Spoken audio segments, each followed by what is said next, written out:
Quando projetamos sistemas embarcados para que eles utilizem kernel, estamos preocupados com a realização das tarefas dentro do intervalo de tempo. Isso nos dá o que chamamos de kernel de tempo real. Um kernel de tempo real nada mais é do que uma organização na execução das atividades dos sistemas embarcados, neste caso as atividades são as tarefas, de forma com que essas tarefas tenham um tempo máximo de execução para atender às necessidades do projeto. Um kernel de tempo real tem três funções básicas: gerenciamento de tarefas, agendamento de tarefas e comunicação entre tarefas. Gerenciamento de tarefas está relacionado à capacidade do kernel em iniciar uma determinada tarefa, pausar uma determinada tarefa ou encerrar uma determinada tarefa. O agendamento de tarefas está relacionado à capacidade do kernel em escolher qual que é a tarefa que deve ser executada e a ordem de execução das tarefas.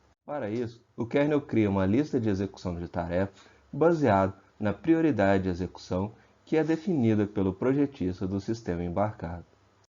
Por fim, a comunicação entre tarefas está relacionada no transporte de informação de uma determinada tarefa para outra tarefa.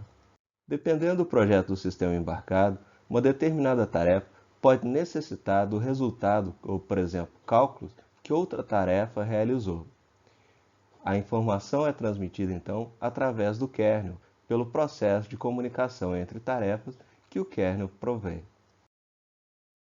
De forma a garantir o bom funcionamento, um kernel de tempo real deve lidar com as interrupções, gerenciar os processos, prover a comunicação entre processos, realizar a sincronização de processos, realizar o gerenciamento do tempo, gerenciar a memória do dispositivo, fornecer suporte a entradas e saídas, realizar aquisições de dados, gerenciar os recursos do hardware e lidar com as exceções e erros.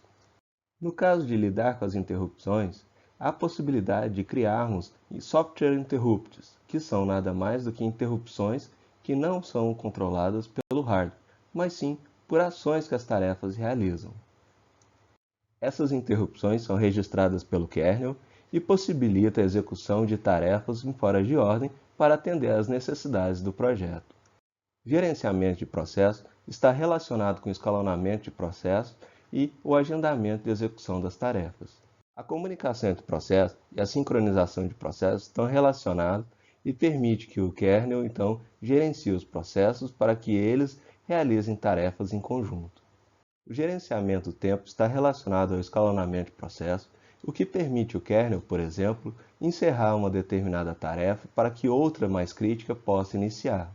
O gerenciamento de memória está relacionado com a capacidade de reservar espaços de memória para que cada tarefa possa realizar as suas ações sem interferir no resultado ou nas variáveis que as outras tarefas estão usando. A necessidade dos kernels de tempo real tem de fornecer suporte a entradas e saídas, aquisição de dados, estão relacionados com a questão de o kernel ser o responsável por gerenciar os recursos do hardware. Para isso, os kernels utilizam o que chamamos de drivers, que nada mais são do que códigos que permitam com que um software identifique e saiba operar um determinado hardware.